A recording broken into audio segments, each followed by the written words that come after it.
years. I'm the most deserving actor in all of Hollywood for my big break.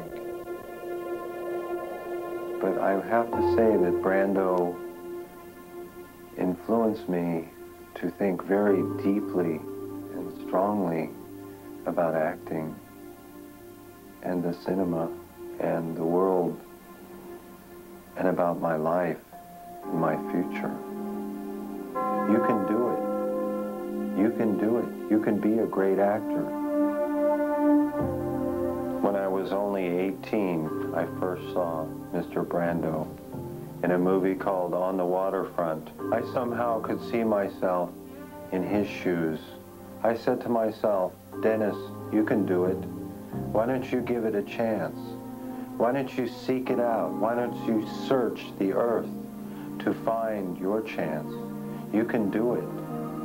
You can do it. You can be a great actor. Anyone can be a great actor if they try hard enough, if they feel compelled.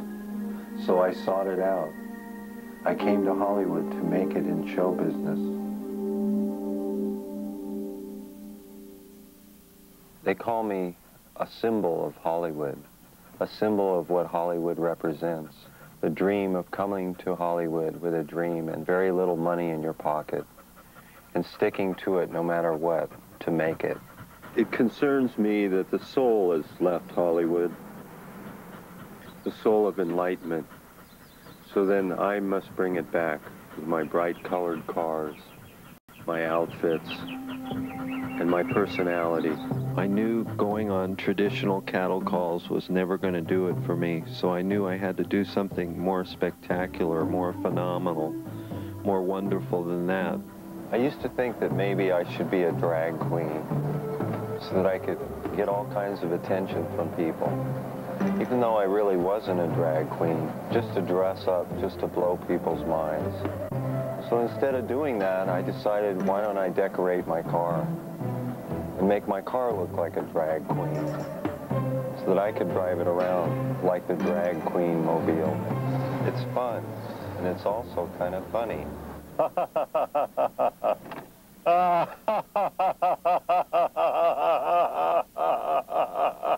Are my methods unsound?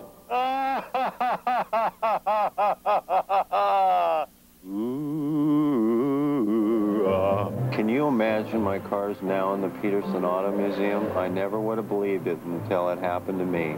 Can you imagine if you were an artist and your car ended up in a museum?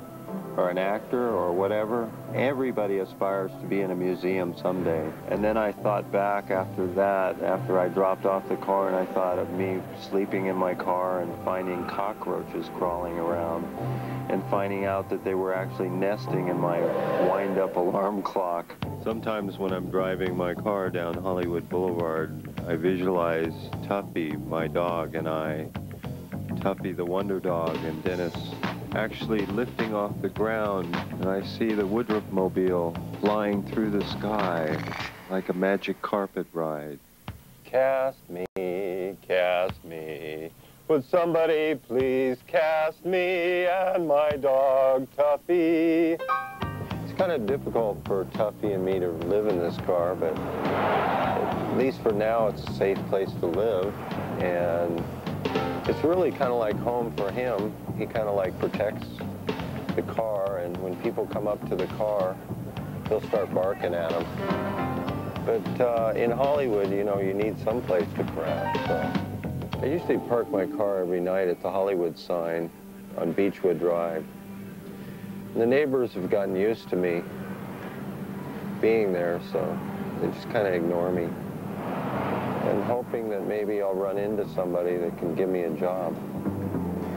That's how you are in Hollywood. You just try to hang out and let the dream happen. Like last week, Spike Lee saw me driving right on this street and said, pull over, we want you in our movie. So you never know what's going to happen. The button lady I first met when I came to Hollywood, she seems to be around, and I wondered what she was doing here, and I realized that she was one of the byproducts of Hollywood not really appreciated by the establishment, but borne by the tourists. Okay, I have been in this